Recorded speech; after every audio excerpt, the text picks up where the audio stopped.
Ka perthei ying syong basa, bat ka jing yat lenti ha ka perthei, kalong ka jing pen kre na ka banta ban rungpat, sasya ka waipat ka perthei, ka ban penjat ha chi junom, ka baki khun kristan, ki ngej ban poi shalau jong kunrat. Ime ij rosina lengdo ibede ikimi ij jong itrai ka thupon ra kubar Ribhoi News na Ribhoi District, ila klatno menta kamit arpo sautarik benai kala langkot arjar arpawai, hadin ba ine ime ij ila sitom, la kumba ka to kanepor na kajinglong temen jong i. Kumban siya tiblang,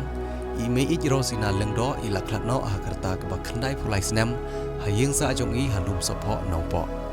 Badia kamet basa ajong i, onlet tep syau num jeng tep jong kebalang Katolik Mauro, haka arpo hendril tarik ubenai kala langkot arjar arpawai, haka por arbaje no paisngi.